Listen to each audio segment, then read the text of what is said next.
Immigration లో deport చేయడం. Last year జరిగిన దాని గురించి వినే ఉంటారు కదా, ఎంతమంది డిపోర్ట్ అయ్యారు. దాంట్లో ఆ డిపోర్ట్ అయిన వాళ్ళలో మా ఫ్రెండ్ కూడా ఉన్నాడు. ఒక 1 year కష్టపడి ఉంటామా, నాకు తెలిసి కష్టపడి ఉంటాం. ఒక కష్టపడి యూనివర్సిటీలో అడ్మిషన్ తెచ్చుకుంటాం, దాని తర్వాత లోన్ ప్రాసెస్, దాని తర్వాత మొత్తం వీసా అమౌంట్ అంతా సెట్ అయిన తర్వాత వీసా అప్లై చేస్తాం. వీసా అప్లై చేసిన తర్వాత వీసా యాక్సెప్ట్ అవుతుంది.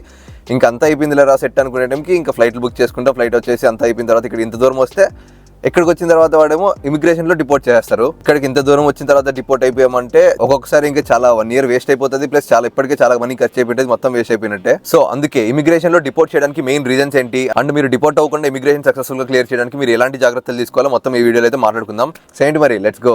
సో వీడియో స్టార్ట్ చేసే ముందు అయితే మీకు చెప్పాలి మావా, ఛానల్ అయితే సబ్స్క్రైబ్ చేసుకోవచ్చు కదా మావా. ఎంతో మంది చూస్తున్నారు కానీ సబ్స్క్రైబ్ అయితే చేస్తలేరు. సో ఛానల్ గ్రోత్ అయితే ఆగిపోతుంది. సో వెంటనే ఛానల్ అయితే సబ్స్క్రైబ్ చేసుకో మా ఊరికి అలా పడి ఉంటుంది. అండ్ నేను ఈ వీడియోలో చెప్పబోయే ఇమిగ్రేషన్ ఓన్లీ యూఎస్ఏ ఎక్కువ లేకపోతే కెనడాకు కాదు, 2 కంట్రీలకి సరిపోయేలాగా చెప్తాను. సో దట్ మీరు యూఎస్ఏకి వెళ్తున్నా కెనడాకి వెళ్తున్నా మీరైతే ఇమిగ్రేషన్ ప్రాసెస్ అయితే సింపుల్ గా క్లియర్ చేస్తారనమాట.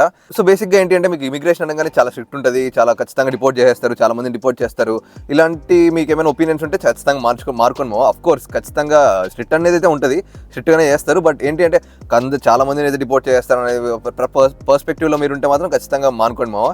ఎందుకంటే డిపోర్ట్ అయ్యే వాళ్ళు చాలా తక్కువ మంది ఉంటారు. ఏదో రేర్ గా ఒక 100 మందిలో ఒకడో లేకపోతే 200 మందిలో ఒకడో, చాలా రేర్ గా ఉంటారు. సో డిపోర్ట్ అయ్యే ఛాన్సులు చాలా తక్కువ. మీకు ఆ డిపోర్ట్ అయ్యే ఛాన్స్ లో మీరు ఉన్నారు అంటే ఇంకా మీకు దరిద్ర దేవత మిమ్మల్ని డోర్ తట్టుతున్నట్టే. ఎందుకు లేపుతున్నా అంటే చాలా రేర్ అనమాట. ఇప్పుడు నాకైతే అసలు ఇమిగ్రేషన్ క్వశ్చన్లు అడగలేదు, మా ఫ్రెండ్కి క్వశ్చన్లు అడగలేదు.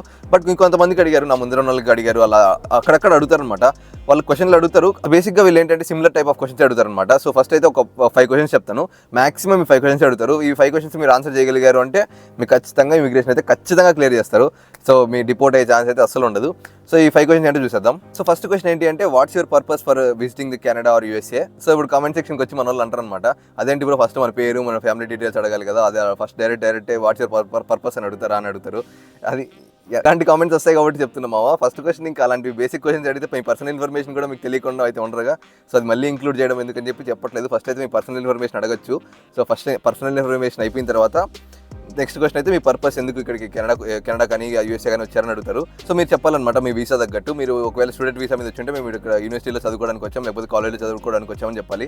లేదు మీరు ట్రావెల్ వీసా మీద వచ్చి ఇలా ట్రావెల్ చేయడానికి వచ్చాం, మా ఫ్రెండ్స్ ఉన్నారు, రిలేటివ్స్ ఉన్నారు, వాళ్ళ దగ్గరికి వెళ్ళడానికి వచ్చాం, కొన్ని మంత్స్ ఉంటాం వెళ్ళిపోతామని చెప్పి ట్రావెల్ వీసా వస్తే అలా చెప్పాలి. లేదు స్టూడెంట్స్ అంటే మేము ఇలా చదువుకోవడానికి వచ్చాం, ఒక 2 years ఉండి వెళ్ళిపోతామని చెప్పి ఇలా చెప్పాలన్నమాట. ఒకవేళ మీరు స్టూడెంట్ వీసా మీద ఇంత దూరం వచ్చి అక్కడికి వచ్చిన తర్వాత మీకు వాట్స్ యువర్ పర్పస్ అంటే ఇలా యూఎస్ వెళ్ళిపోదాము లేకపోతే కెనడా చూసి వెళ్ళిపోదాం అనుకుంటున్నారంటే మిమ్మల్ని చూడడానికి కూడా ఛాన్స్ రిటర్న్ పంపించేస్తారు అటు నుంచి. అంటే సో కొంచెం జాగ్రత్తగా ఉండండి. వాట్స్ యువర్ పర్పస్ అంటే ఖచ్చితంగా స్టూడెంట్కి వచ్చాం, చదువుకోవడానికి వచ్చామని చెప్పండి. నెక్స్ట్ ఇంకా సెకండ్ ఇది డాక్యుమెంట్స్. సో ఈ డాక్యుమెంట్స్ అనేది ఏంటంటే మామ చాలా మంది ఏంటారంటే ఓన్లీ లెటర్ ఆఫ్ అడ్మిషన్ ఉంటే సరిపోయింది, ఇంకేం అవసరం లేదంటారు. బట్ నా ఒపీనియన్ ఏంటి అంటే మీరు ఆల్రెడీ వీసాకి అయితే మీరు ఏమేమి మీ వీసా ఎక్స్పీరియన్స్ ఇంటర్వ్యూకి అయితే వీసా ఇంటర్వ్యూకి కానీ మీరు లేదా వీసా అప్లై చేసేటప్పుడు మీ దగ్గర ఎన్ని డాక్యుమెంట్స్ ఉన్నాయో మీది ఆ డాక్యుమెంట్స్ ప్రతి ఒక్కటి మీ దగ్గర మీ ఫైల్లో పెట్టుకొని రెడీగా అయితే ఉండండి. ప్రతి ఒక్క డాక్యుమెంట్ తీసుకెళ్ళడం బెటర్. ఇప్పుడు ఏదో అడుగుతారో తెలియదు కదా. బట్ చాలా మంది ఏం చెప్తారంటే ఓన్లీ లెటర్ ఆఫ్ అడ్మిషన్ అంటే మీకు యూఎస్ఏ వాళ్ళకైతే I-20, లేదు అంటే మీకు కెనడా వెళ్ళే వాళ్ళకైతే అడ్మిషన్ లెటర్. సో ఈ అడ్మిషన్ లెటర్ అనేది ఖచ్చితంగా ఉండాలన్నమాట. అడ్మిషన్ లెటర్ కానీ I-20 కానీ ఖచ్చితంగా ఉండాలి. ఇది లేదు అంటే మీరు ఖచ్చితంగా మాక్సిమం రిటర్న్ వెళ్ళిపోవడానికి ప్రిపేర్ అయిపోండి. ఎందుకంటే I-20 కానీ లెటర్ ఆఫ్ అడ్మిషన్ ఉంటేనే మీ ప్రాసెస్ అనేది వాళ్ళు అడిగే ఫస్ట్ క్వశ్చన్ అది ఉంటుంది. సో దాన్ని చూసి మీకు వెరిఫై చేసి మీకు స్టాంప్ వేస్తారనమాట. సో మీ దగ్గర అడ్మిషన్ లెటర్ లేదంటే మాత్రం ఖచ్చితంగా రిటర్న్ వెళ్ళిపోవాల్సి వస్తుంది. బట్ మళ్ళీ చెప్తున్నా, ఎందుకైనా మంచిది వీసా అప్లై చేసేటప్పుడు మీ దగ్గర ఉన్న డాక్యుమెంట్స్ మొత్తం ఖచ్చితంగా తీసుకుపోవడం చాలా బెటర్. ఈ వీడియోలో చెప్పొచ్చు ఏం కావాలో, బట్ లిస్ట్ ఎంత పెద్దగా ఉంటుందో మీకు తెలిసిందే. సో అందుకని చెప్పట్లేదు. సో మీకు ఆల్రెడీ ఐడియా ఉంటుందిగా ఏం డాక్యుమెంట్స్ మీరు వీసా అప్లై చేసేప్పుడు ఉంటాయో అవన్నీ తీసేసుకోండి. Next third question course details అనమాట. సో ఏంటి అంటే మనకి కొంతమందికి ఏ కోర్స్కి వస్తున్నారు, ఆ కోర్సులో ఏం సబ్జెక్టులు ఉంటాయి ఇలా ఏమీ ఐడియా లేకుండా వచ్చేస్తుంటారు కదా. సో వాళ్ళకి చెప్తున్నామా ఖచ్చితంగా కొంచెం మీరు ఏ కోర్స్కి వస్తున్నారు, ఆ కోర్స్ ఫుల్ నేమ్ ఏంటి, కోర్స్ ముంగట మాస్టర్స్ అని ఉందా లేకపోతే MSc అని ఉందా ఇలాంటి చూసుకోండి. MSc ఇన్ కంప్యూటర్ సైన్సా లేకపోతే MSc ఇన్ కంప్యూటర్ సైన్సా లేకపోతే MBA దేంట్లో చేయాలనుకుంటున్నారు, మొత్తం కోర్స్ డీటెయిల్స్ క్లారిటీ తెలుసుకోండి. అండ్ ఫస్ట్ సెమిస్టర్లో మీకు ఏం సబ్జెక్ట్స్ ఉంటాయి, లేకపోతే ఆ కోర్సులో ర్యాండమ్గా సబ్జెక్ట్స్ ఏమేమి ఉంటాయి, ఇలా కొన్ని తెలుసుకోబెట్టుకోండి మావా. సడన్గా వచ్చి మీ కోర్సులో మీకు ఏ సబ్జెక్ట్ అంటే ఇష్టమో లేకపోతే దేని మీద ఇంట్రెస్ట్ ఎక్కువ ఉందని చెప్పి అడిగేశారు అనుకో, మీకు సడన్గా చెప్పడానికి ఏం తెలియలేదు అనుకో చాలా కష్టమైపోయింది. సో ఒక సబ్జెక్ట్ కొన్ని సబ్జెక్ట్స్ పేర్లు అయితే అట్లీస్ట్ తెలుసుకోబెట్టుకోండి. And next fourth question where will you stay. ఇంత ముందు అడిగిన క్వశ్చన్ అదే కోర్సు డీటెయిల్స్ అడుగుతారో లేదో తెలియదు కానీ మావా ఈ question where will you stay అనేది క్వశ్చన్ అయితే అడిగే ఛాన్సెస్ చాలా ఉన్నాయి. మ్యాక్సిమం అడుగుతారనమాట. ఎందుకంటే ఇక్కడికి మనం ఏంటి సీదా మనం అడ్మిషన్ లెటర్లో ఈ యూనివర్సిటీకి పోతున్నామని చెప్పి డైరెక్ట్ వచ్చేలేంగా, యూనివర్సిటీకి అయితే వెళ్ళిపోలేంగా. సో ఇక్కడికి ఎక్కడ ఉంటున్నాం, ఫ్లైట్ దిగిన తర్వాత ఎక్కడికి వెళ్తున్నాం, సో ఆ లొకేషన్ ఏంటి, ఏ ఏరియాకి వెళ్తున్నాం అది నీట్గా తెలిసి పెట్టుకోవాలన్నమాట. సో దీంట్లో ఏంటి అంటే ఒక స్టూడెంట్ బట్టి ఒక్కొక్కరు ఒక దగ్గర స్టే అవుతుంటారు. సో కొంతమంది ఏంటంటే యూనివర్సిటీలో అకామిడేషన్ తీసుకుంటారు. సో మీకు ఏంటంటే యూనివర్సిటీలో అకామిడేషన్ ముందే బుక్ చేసుకుంటారు కాబట్టి మీరు ఆ ప్రూఫ్స్ ప్రూఫ్స్లో ఉంటుంది కదా మొత్తం డీటెయిల్స్. సో ఇక్కడ యూనివర్సిటీ అకామిడేషన్లో ఉంటున్నాను, అది ఏ ఏరియాలో ఉంది, సో అక్కడ నేను డైరెక్ట్గా క్యాబ్ బుక్ చేసుకుని వెళ్ళిపోతాను.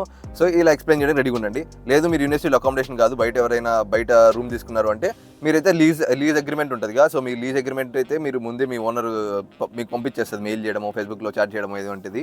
సో ఆ ఫేస్బుక్ లీజ్లో మొత్తం డీటెయిల్స్ ఉంటాయి కాబట్టి ఆ లీజ్ డాక్యుమెంట్ చూపించారంటే మేము ఇద్దరు ప్రూఫ్ ఉంది, నాకు ఇలా వెళ్తున్నా, నేను డైరెక్ట్ ఆల్రెడీ నేను ముందే హౌస్ బుక్ చేసుకున్నా, సో నేను ఇక్కడికి వెళ్ళిపోతున్నాను, ఆ లీజ్లో కూడా నా నేమ్ ఉందని చెప్పి మీరు చూపించుకోవచ్చు. అండ్ లేదు ఈ రెండు కాదు, నేను ఫ్రెండ్స్ హౌస్కి వెళ్తున్నా అంటే మాక్సిమం అందరు ఫ్రెండ్స్ హౌస్కి పోతారుగా, అంటే ఎవరైనా పర్సన్ చేసుకుని. సో ఇది కూడా చెప్పచ్చు అనమాట, ఏం పెద్ద ప్రాబ్లం ఏమి ఉండదు. బట్ ఏంటి అంటే ఎయిర్పోర్ట్ దాటంగానే ఖచ్చితంగా వెళ్ళడానికి ఒక ఇల్లు ఉంది మాకు, అంటే ఒక ప్లేస్ ఉంది, ఆ ఏరియా పేరు కానీ మొత్తం డీటెయిల్గా తెలిసి పెట్టుకోమని చెప్తున్నా. అండ్ ఒకవేళ మీరు నిజంగానే మీకు స్టే ఏం లేకుండా డైరెక్ట్ వచ్చేసి ఇక్కడికి వచ్చిన తర్వాత మన ఇండియాలో లాగా ఓయరుములు తీసుకున్నట్టు ఇక్కడ కూడా వచ్చి ఏదైనా హోటల్ తీసుకుందాం అనుకున్నారంటే మాత్రం బిస్కెట్ అయిపోతారు. ఖచ్చితంగా మీరు ఇండియాలో ఉన్నప్పుడే ఏదైనా ఒక హోటల్ కానీ ఎయిర్బిఎన్బి కానీ ఏదైనా చూసుకొని పెట్టుకోవాలి. ఇక్కడికి వచ్చిన తర్వాత సడన్గా దొరకాలి అంటే వెంటనే దొరకవు, చాలా కష్టమైపోయింది. సో మీరైతే ఖచ్చితంగా ఒక సోర్స్ని అయితే చూసి పెట్టుకోండి. ఒకవేళ మీరు ఇక్కడ హౌస్ ఏం దొరకట్లేదు, మీకు రిలేటివ్స్ కూడా ఎవరు లేరు అంటే ఎయిర్బిఎన్బి అనమాట. సో మనకి ఇండియాలో ఓయోలాగా ఇక్కడ ఎయిర్బిఎన్బి చాలా ఫేమస్, యూఎస్ఏ కెనడా మొత్తం అంతా. సో మీరు ఎయిర్బిఎన్బికి వెళ్ళి మీ ఏరియా అంటే మీ యూనివర్సిటీ ఉన్న ఏరియాలో ఒక ఏదైనా నియర్ బై హౌసెస్లో ఎయిర్బిఎన్బిలో ఏదైనా ఒక ముందే బుక్ చేసుకున్నారంటే ఇక్కడ ఎయిర్బిఎన్బిలో మీరు రాగానే మీకు పాస్వర్డ్ చెప్పేస్తారు, మీరు ఇంట్లోకి వెళ్ళిపోవచ్చు అనమాట. అలా ఉంటుంది ఇక్కడ. సో మీరు అట్లీస్ట్ ఎయిర్బిఎన్బి బుక్ చేసుకుని ఆ ఎయిర్బిఎన్బి డీటెయిల్స్ అంతా మీరు రెడీగా పెట్టుకోండి. మీరు ఎవరిని నమ్మకుండా ఇక్కడికి వచ్చేసి ఎయిర్పోర్ట్ దాటిన తర్వాత మళ్ళీ చూసుకుందాలి అనుకున్నారంటే మాత్రం అస్సలు అవ్వదు. ఖచ్చితంగా మీకైతే ఒక సోర్స్ అయితే ఒక స్టే చేయడానికి ఒక సోర్స్ అయితే ముందే ఇండియాలో నుంచే పెట్టుకొని రండి. అండ్ ఇది బోనస్ కంటెంట్ మీరు ఈ ఫాల్కి మీరు యూఎస్కి ప్లాన్ చేస్తుండి, మీరు ఇంకా అంత ప్రాసెస్ అంతా కంప్లీట్ చేసుకునేసి మీరు ఇంకా నెక్స్ట్ ఫ్లైట్ ఎక్కబోతున్నారు అంటే మీకైతే మంచి బెనిఫిట్ తెచ్చాను చూడండి. సో జాలు వాళ్ళు $50,000 స్కాలర్షిప్ అయితే ఇస్తున్నారు. ఒక 1,000-2,000 కాదు $50,000, అంటే మీ దగ్గర యూనివర్సిటీ ఫీ వచ్చేసింది. సో ఒక స్కాలర్షిప్ ఏమో మెరిట్ బేస్డ్ స్కాలర్షిప్, దీనికి ఏంటంటే $25,000. అండ్ నెక్స్ట్ ఇంకో స్కాలర్షిప్ ఏంటి అంటే నీడ్ బేస్డ్ స్కాలర్షిప్, సో దీనికి $25,000 ఇస్తున్నారు. సో మీరైతే రెండింటికి అప్లై చేసుకోవచ్చు. రెండింటికి అప్లై చేసుకొని మీకు ఏది ఎలిజిబుల్ అయ్యి మీకు ఏదైనా వచ్చే ఛాన్స్ ఉంటే మీకైతే వాళ్ళు అది ఇస్తారనమాట. సో కింద లింక్ డిస్క్రిప్షన్లో ఉంటుంది, మీకు ఒకవేళ స్కాలర్షిప్ మీద ఇంట్రెస్టెడ్ ఉంటే వీళ్ళు అప్లై చేసుకోండి. సో దీనికి పెద్ద రిక్వైర్మెంట్స్ కూడా ఏం లేదు. ఫస్ట్ వచ్చేసి మీరు మంచి యూనివర్సిటీ నుంచి అడ్మిషన్ వచ్చి ఉండాలి. అండ్ నెక్స్ట్ మీరు ఈ ఫాల్కి అంటే ఫాల్ 2024కి మీరైతే మాస్టర్స్కి ప్లాన్ చేసి యూఎస్ఏకి రావాలి. అండ్ థర్డ్ది మీరు ఇంకా ప్లాన్ చేస్తున్నా లేకపోతే మీరు ఆల్రెడీ అబ్రాడ్కి వచ్చేసినా కూడా మీరైతే అప్లై చేసుకోవచ్చు. అప్లికేషన్ అయితే June 10th ఓపెన్ అవుతున్నాయి. అండ్ అప్లికేషన్ క్లోజెస్ వచ్చేసి ఆగస్ట్లో క్లోజ్ అవుతున్నాయి. అండ్ రిజల్ట్ వచ్చేసి సెప్టెంబర్లో ఇస్తున్నారు. సో వెంటనే స్కాలర్షిప్ లింక్ అయితే కింద డిస్క్రిప్షన్లో పెడతాను, వెంటనే అయితే అప్లై చేసుకోండి. సో వస్తే $25,000 వస్తే వచ్చింది, లేదంటే లేదు. సో వెంటనే అయితే అప్లై చేసుకోమావా. డాక్యుమెంట్స్ పక్కన పెడితే సో ఇలాంటి ఫారెక్స్ కార్డులు ఏమైనా అప్లై చేసావా? లోన్ రాగానే ఖచ్చితంగా అందరూ ఫారెక్స్ కార్డు తీసుకోమని చెప్పి చాలా మంది ఫోర్స్ చేస్తుంటారు. నేను చెప్తున్నాను మీరు కానీ యూఎస్ఏకి పోతుంటే మీకు అయితే బెస్ట్ కార్డు చెప్తా చూడండి. ఈ ఫోరెక్స్ కార్డు ఎన్ని పనిచేయవు దీని ముందర. జాల్ క్రెడిట్ కార్డ్ సో ఇక్కడ డిస్క్రిప్షన్లో లింక్ పెడతాను. సో మీరైతే ఈ లింక్ అప్లై చేసుకొని మీరు ఇండియాలో ఉన్నప్పుడే మీరు ఇంకా యూఎస్ కూడా పోకముందే మీరైతే అప్లై చేసుకోవచ్చు అనమాట క్రెడిట్ కార్డ్కి. సో ఈ క్రెడిట్ కార్డ్ నుంచి మీరు విచ్చలడిగా ఖర్చు పెట్టుకోవచ్చు. మీకు $1,000 అంత లిమిట్ వస్తుంది. మీకు $1,000 అంటే హ్యాపీ ఖర్చు, చాలా ఎక్కువ అమౌంట్. 1 month ఎంత ఖర్చు పెట్టినా అది చాలా ఎక్కువే. సో క్రెడిట్ కార్డ్ అయితే మీకు చాలా యూస్ అవుతుంది అనమాట. యూఎస్ఏ మొత్తం మాక్సిమం మన ఇండియన్ స్టూడెంట్స్ అయితే అదే క్రెడిట్ కార్డ్ వాడుతున్నారు. బికాజ్ ఎందుకంటే ఆ క్రెడిట్ కార్డ్లో మీకు చాలా ఆఫర్స్ ఉంటాయి, మీకు క్యాష్ బ్యాక్లు ఉంటాయి, అండ్ మీకు చాలా ఈజీ ఉంటుంది. అందుకని చెప్తున్నా, నిలిపోయింది ఎందుకు చెప్తాను చెప్పండి. సో జాల్ క్రెడిట్ కార్డ్ అయితే మీకు కింద లింక్ డిస్క్రిప్షన్లో పెడతాను, దాంట్లోకి వెళ్ళి ఇండియాలో ఉన్నప్పుడు అప్లై చేసుకోండి. మీకు అక్కడికి పోగానే వెంటనే వచ్చేసింది. సో ఇక్కడికి వచ్చిన తర్వాత మొత్తం క్రెడిట్ కార్డు డెబిట్ కార్డులతోనే కట్టాలి, లేకపోతే క్యాష్ కట్టాలి. ఈ ఫోన్పేలు జీపేలు అంతా పనిచేయవు కాబట్టి క్రెడిట్ కార్డ్ అయితే వెంటనే అప్లై చేసుకోమా, కింద లింక్ డిస్క్రిప్షన్లో పెడతాను. అండ్ నెక్స్ట్ క్వశ్చన్, ఇది చాలా రేర్గా అడుగుతారు. ఇదేంటి అంటే మీరు మీ యూనివర్సిటీ ఉన్న ఏరియా కాకుండా వేరే చోట ఎక్కడికో మీరు ఫస్ట్ ఫ్లైట్ వెళ్తున్నారు అంటే సో మీకు అడుగుతారనమాట, ఎందుకు మీరు ఇక్కడికి వస్తున్నారు, మీ డైరెక్ట్ మీ యూనివర్సిటీ దగ్గరికి ఫ్లైట్ వేసుకోకుండా ఇక్కడికి ఎందుకు వస్తున్నారు అని. సో మీరు చెప్పొచ్చు అనమాట, నాకు అక్కడికి లేఓవర్ సరిపోలేదు, నాకు ఇక్కడ ఇలా లేఓవర్తో నాకు మనీ తక్కువైంది, అందుకని చెప్పి ఇలా లేఓవర్ వేసుకున్నాను అని చెప్పుకోవచ్చు. ఒక 3 hours 4 hours లేఓవర్ ఉంటే ఏం ప్రాబ్లం ఉండదు. ఒక మరీ ఎక్కువ ఉంటే కొంచెం మళ్ళీ ప్రాబ్లం అయింది. సో 4 hours ఉంటే పెద్ద మేనేజ్ చేయొచ్చు అనమాట. లేదు అంటే మీరు ఒకవేళ రిలేటివ్స్ ఇంటికి వెళ్తున్నారంటే అది కూడా ఏం పెద్ద ప్రాబ్లం అవ్వదు ఇక్కడికి. అంటే మీకు ఫస్ట్ యూఎస్ఏ ఇంటర్వ్యూలో మీకు రిలేటివ్స్ ఎవరు లేరు చెప్పుకుంటారు, కానీ ఇక్కడికి వచ్చిన తర్వాత చెప్పొచ్చు, పెద్ద ప్రాబ్లం ఏం అవ్వదు. సో మాకు ఇలా రిలేటివ్స్ ఉన్నారు, ఒక 2 weeks స్పెండ్ చేసిన తర్వాత అక్కడ నుంచి నేను మళ్ళీ వెళ్దాం అనుకుంటున్నాను మరి చెప్పచ్చు, ఏం కాదు, పెద్ద ప్రాబ్లం ఏమి ఉండదు. సో అలా చెప్పచ్చు అనమాట. బట్ ఏంటి అంటే నన్ను అడిగితే ఒక బెటర్ ఏంటి అంటే ఒక మీ యూనివర్సిటీ దరిదాపుల్లో ఉన్న ఒక ఏరియాస్లో మీకు ఫ్లైట్ చూసుకోవడం బెటర్. మరీ మీ రిలేటివ్స్ ఎక్కడో ఉండి మీ యూనివర్సిటీ ఎక్కడో ఉండి అక్కడికెక్కడికో మళ్ళీ ఎప్పుడో పోతానంటే కొంచెం ప్రాబ్లం అయింది. కొంచెం దగ్గర ఉన్న ప్లేసుల్లో మీరు లేవర్స్ పెట్టుకున్నా కూడా పెద్ద ప్రాబ్లం ఏమి ఉండదని చెప్తున్నా. అండ్ నెక్స్ట్ ఇంక ఇది bonus content. Last year deportation గురించి చాలా న్యూస్లు వచ్చాయన్నమాట. చాలా మంది మన ఇండియన్ స్టూడెంట్స్ ఇక్కడ యూఎస్ఏకి వచ్చి యూఎస్ఏ నుంచి రిటర్న్ వెళ్ళిపోవడం కానీ, కెనడాలో కొంతమందికి డిపోర్ట్ చేయడం కానీ ఇలాంటివి చాలా జరిగాయి. సో దీనికి ఏంటో రీజన్ చెప్తాను చూడండి. సో ఏంటి అంటే లాస్ట్ ఇయర్ దానికి జరిగిన దానికి మెయిన్ రీజన్ ఏంటి అంటే పార్ట్ టైంలు. ఈ పార్ట్ టైంలు మన ఇండియన్స్కి ఏంటంటే ఇక్కడికి వచ్చి పార్ట్ టైంలు చేసి ఫీజులు కట్టేద్దాం, పార్ట్ టైం ఉంటే అంత సెట్, ఈడ మొత్తం ఇంకా పార్ట్ టైం మీదే చాలా మంది డిపెండ్ అయిపోయి వచ్చేస్తారు. సో ఆ తొందరలో ఏంటంటే కొంతమంది వాట్సాప్లో వాళ్ళ సీనియర్స్కి మెసేజ్ చేయడం, బ్రో నాకు ఇలా పార్ట్ టైం కావాలి, ఏదైనా మీకు రెఫర్ చేయగలవా, లేకపోతే ఎవరితోనైనా బయట కన్సల్టెన్సీలు ఉంటాయి పార్ట్ టైంలో కూడా, వాళ్ళతో మాట్లాడుకొని ముందే అంటే ఏంటి ఇండియాలో ఉన్నప్పుడే పార్ట్ టైం గురించి అన్ని సెట్ చేసుకొని షిఫ్ట్లు టైమింగ్లు అన్ని మాట్లాడుకోవడం. సో ఇవన్నీ ఉంటే కొంచెం ప్రాబ్లం ఉంటుంది అనమాట. సో ఇలా చేశారనమాట. అండ్ ర్యాండమ్గా కొంతమంది పోలీస్ ఆఫీసర్లు ఇలా ఫోన్లు తీసుకొని వాట్సాప్ లిస్ట్, టెలిగ్రామ్ గ్రూపులు ఇవన్నీ చెక్ చేయగానే అక్కడ ఇంకా ఏముంది, ఇప్పుడు పార్ట్ టైం సెర్చ్ చేయగానే వచ్చేస్తుంది, మొత్తం సెర్చ్లో పార్ట్ టైం మెసేజ్ టైప్ చేయగానే మొత్తం వచ్చేస్తాయి. సో ఇలా వాళ్ళు పార్ట్ టైం గురించి చేసిన వాళ్ళందరినీ తీసుకుపోయి డిపోర్ట్ చేశారు. మీరు అది మా రూల్స్ అగైనెస్ట్గా ఎలా చేస్తారు అది ఇదని. సో ఇప్పుడు మీకు కొంతమంది డౌట్ రావచ్చు, యూనివర్సిటీలో పార్ట్ టైం చేసుకోవచ్చు కాబట్టి దాంట్లో తప్పేముంది అని. సో యూనివర్సిటీలో పార్ట్ టైం చేసుకోవచ్చు. సో యూనివర్సిటీలో పార్ట్ టైం కావాలంటే మీరు యూనివర్సిటీ పోర్టల్లో నుంచి అప్లై చేస్తారు. మీకు ఆ పార్ట్ టైం వచ్చిందా లేదని చెప్పి వాళ్ళే చెప్తారు. మీరు వాట్సాప్లో టెలిగ్రామ్లో చాట్ చేసుకోవడానికి ఏమి ఉండదు కదా. సో మీరు చాట్ చేసుకున్నారంటే మీరు ఏదో బిస్కెట్ తప్పు పని చేస్తున్నట్టే. సో అక్కడ జరిగిపోతారు. అండ్ ఇంకొంతమంది డౌట్ వస్తుంది, కెనడాలో మీరు పార్ట్ టైం చేసుకోవడం లీగలే కదా అని. అండ్ కెనడాలో పార్ట్ టైం చేసుకోవడం అయితే లీగలే, బట్ ఏంటి అంటే 20 అవర్సే పని చేయాలి. 20 అవర్స్ కన్నా ఎక్కువ పని చేశారంటే మీకు బొక్కలు వేస్తారు. సో బట్ మ్యాటర్ అది కాదు. ఇక్కడ మీకు పార్ట్ టైం రావాలి, కెనడాలో పార్ట్ టైం రావాలి అంటే మీకు సిన్ నెంబర్ ఉండాలి. సిన్ నెంబర్ ఉంటేనే మీకు పార్ట్ టైం ఇస్తారు. మీకు సిన్ నెంబర్ లేకుండా పార్ట్ టైం వచ్చిందంటే మీకు అక్కడ కూడా మీరు ఏదో స్కామ్ చేసినట్టే. సో ఆ సిన్ నెంబర్ కావాలంటే మీరు ఇక్కడ కెనడాకి వచ్చిన తర్వాతే వస్తుంది. సో ఇక్కడికి వచ్చిన తర్వాత సిన్ నెంబర్ తీసుకుని సిన్ నెంబర్తో మీరు పార్ట్ టైం చేసుకుంటారు. సో మీకు ఈ సిన్ నెంబర్ రాకుండా మీరు పార్ట్ టైం సెట్ చేసుకున్నారంటే ఇక్కడ కూడా మీరు ఏదో స్కామ్ చేసినట్టే. పార్ట్ టైంలు ముందే సెట్ చేసుకున్న దొరికిన వాళ్ళందరినీ డిపోర్ట్ చేశారనమాట. సో అందుకే చెప్తున్న ఇయర్ మీరు ఎవరైనా వచ్చే వాళ్ళు ఉండి ఈ ముచ్చట్లన్నీ వద్దురా బాబు, ప్రశాంతంగా యూఎస్ఏలోకి కెనడాలోకి ఎంటర్ అయిపోయి కొంచెం చదువుకుందాం, మళ్ళీ కావాలంటే చూద్దాం పార్ట్ టైం అనుకుంటే ముందు అసలు పార్ట్ టైం పోయి వదిలేయండి మావా. ఇక్కడికి వచ్చిన తర్వాత మళ్ళీ ఏదో కింద మీద పడితే ఒక 1 month 2 monthsలో ఖచ్చితంగా దొరుకుతుంది. ఒకవేళ దొరకకపోయినా వదిలేయండి, ఒక మంచిగా మీ స్కిల్ డెవలప్ చేసుకోండి. మంచి పార్ట్ టైం లేకపోయినా మీకు మొత్తం మంచి జాబ్ వస్తే మొత్తం అంతా సెట్ అయిపోయింది అనమాట.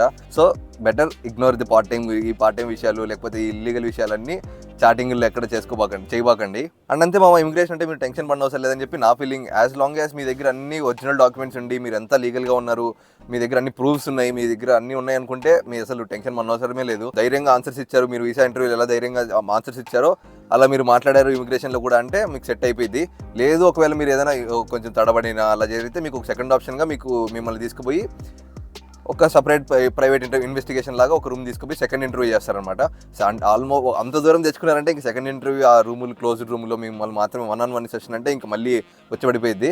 సో ఇలాంటివి అవ్వకుండా మీరు ఫస్ట్ దాంట్లోనే సింపుల్గా వాళ్ళు అడిగిన క్వశ్చన్కి ధైర్యంగా ఆన్సర్లు చెప్పేసి వెళ్ళిపోతే బెటర్. అవును మామని చెప్పడం మర్చిపోయాను, ఇలా నా ముందర ఒకటి ఎక్స్పీరియన్స్ చెప్తా చూడండి ఇమిగ్రేషన్లో. సో ఏమైందంటే నా ముందర మన స్టూడెంటే, నాలాగా స్టూడెంటే.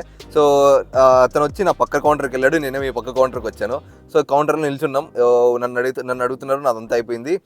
నా స్టాంపింగ్ కోసం జస్ట్ నిల్చున్నాను. స్టాంప్ వేయడానికి కొంచెం టైం పడుతుంటే ఏదో సిస్టమ్స్లో అయిందని నిల్చున్నా. పక్కన వాడిని చూస్తున్నాడు ఏం చెప్తాడా ఏంటి ఏమవుతుందా అని. వాడికి ఏంటంటే వాడు కొంచెం తడబడుతున్నాడు అనమాట. కొంచెం ఎక్కువ టెన్షన్ ఫీల్ అయిపోయాడు. టెన్షన్ ఫీల్ అయ్యి నీ పేరేంటి అంటే ఫస్ట్ పేరు బాగానే చెప్పాడు. అండ్ ఏ యూనివర్సిటీకి పోతున్నావు అంటే వాళ్ళ కోర్స్ పేరు చెప్పాడు. ఇలా మాస్టర్స్ ఇన్ ఇన్ఫర్మేషన్ టెక్నాలజీ చేద్దామని పోతున్నా అన్నాడు. సో నేనేం అడుగుతున్నాను, నువ్వేం చెప్తున్నావు, నేను ఏ యూనివర్సిటీకి పోతున్నావు అని అన్నది.